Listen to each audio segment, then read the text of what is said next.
Hello students, welcome to the channel Vedantu NCERT Solutions, where we discuss the NCERT back exercises of physics, chemistry and biology on one single platform. And today we are discussing the chapter Sexual Reproduction in Flowering Plants, that is the first chapter of your NCERT book class 12th. बच्चों यहाँ पे हम third question discuss कर रहे हैं where they are asking you to arrange the following terms in the correct developmental sequence.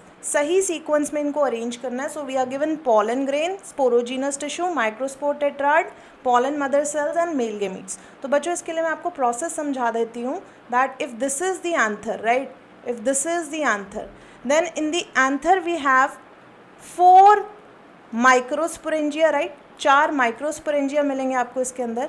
और microsporangia का हर एक सेल कहलाएगा pollen mother cell. You can also call it microspore mother cell, और otherwise simply अगर हम क्वेश्चन के अकॉर्डिंग देखें so we have the pollen mother cells है, right. But if you look at the whole tissue, the cells are making up one tissue, right. They are making up one tissue that we call sporogenous tissue. पूरे के पूरे cell के aggregation को हम बोलेंगे sporogenous tissue. So basically anther के अंदर हमें क्या मिला? टिश्यू मिला. टिश्यू में हमें क्या मिले? सेल्स मिले. If I differentiate them like this is one cell, this is another cell, this is another cell, this is another cell, this is another cell, right. ये अलग अलग तरह के सेल्स आपको मिले हैं. और इन पॉलन मदर सेल में जब मियोसिस होगा, मतलब माइक्रोस्पोरोजेनेसिस होगा, तो यहाँ पर क्या बनेंगे? माइक्रोस्पोर टेट्राड्स बनेंगे. मतलब microspores will be form, but they will be formed in a group of 4 like this. And you know these microspore tetrads initially एक दूसरे से attached होते हैं. They are attached to each other by an enzyme जिसको हम callose tissue कहते हैं. And when this tissue is broken down by an enzyme, तो यहाँ पर हमें क्या मिलता है? These microspores are separated and they are developed into pollen grains, right. Mature microspores को हम क्या बोलते हैं? pollen grains, right. So this is what is happening. Anther है, एंथर के अंदर हमें मिला स्पोरोजीनस टिश्यू, स्पोरोजीनस टिश्यू में मिले हमें pollen mother sales. Pollen mother sales के अंदर जब मियोसिस होगा तो क्या बनेंगे? माइक्रोस्पोर्स बनेंगे इन अ टेट्राड. बट वो माइक्रोस्पोर टेट्राड्स जब एक दूसरे से सेपरेट हो जाएंगे तो they eventually develop into pollen grains. And if I show you the structure of pollen grain, so pollen grain के अंदर initially it is a single cell structure, but eventually it divides into 2 cells, right. It divides into 2 cells before fertilization. In the structure of pollen grain, if this is a pollen grain, PG stands for pollen grain here, this is not any abbreviation but still I am using it. So children, इसमें आपको जो बड़ा वाला cell नज़र आ रहा है that is known as vegetative cell. It is known as vegetative cell. While if you look at the smaller cell, इसको हम बोलेंगे generative cell. generative cell. ये तो है 2 celled stage of pollen grain. This is known as 2 celled stage of pollen grain. बच्चों यही 2 celled stage develop कर सकती है into a 3 celled stage also, into a 3 celled stage also. और ये 3 celled stage कभी भी बन सकती है. It can be form before fertilisation और आफ्टर फर्टिलाइजेशन.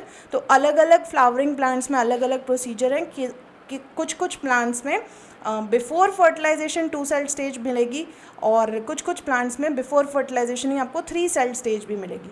3 celled स्टेज में क्या होगा? We will have 1 vegetative cell, एक वेजिटेटिव सेल होगा, और उसके अलावा जो छोटा वाला सेल है उसमें आपको 2, मतलब माइटोसिस इज टेकिंग प्लेस. ये जो जनरेटिव सेल था इसके न्यूक्लियस ने क्या किया? माइटोसिस किया, और माइटोसिस के through it has divided eventually into 2 nuclei है.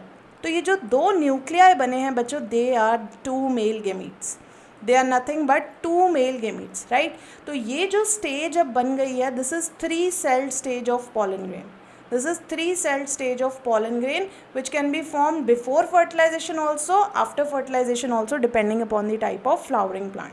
तो अब हमें बच्चों अरेंज करना है them into serial arrangement. Developmental sequence के बेसिस पे हमें अरेंज करना है. तो we can directly get the answer है कि स्पोरोजीनस टिश्यू होगा सबसे पहले. जो भी यहाँ पर दिए हुए हैं स्ट्रक्चर्स, सबसे पहले स्पोरोजीनस टिश्यू होगा, उसके अंदर पॉलन मदर सेल होंगे. पॉलन मदर सेल डेवलप करेंगे माइक्रोस्पोर टेट्राड में. माइक्रोस्पोर टेट्राड इवेंचुअली डेवलप करेगा पॉलन ग्रेन में, and pollen grain will bear the gametes. So let's write the correct arrangement here that we will have sporogenous tissue, right. सबसे पहले हमारे पास एक sporogenous tissue होगा anther के अंदर। स्पोरोजीनस टिश्यू से बनेगा हमारे पास a structure called pollen mother cell. हर एक cell of the sporogenous tissue is a potent pollen mother cell. Pollen mother cell के अंदर जब मियोसिस होगी तो बनेंगे हमारे पास microspore tetrads. Microspore tetrads tetrads develop करेंगे in pollen grain and pollen grain will ultimately bear the male gametes. So I hope बच्चों this solution is clear to you. If you have liked the session, do hit the like button, share this video with your friends and subscribe to channel Vedantu NCERT Solutions. I'll see you in the next session. Till then, take care. Bye bye.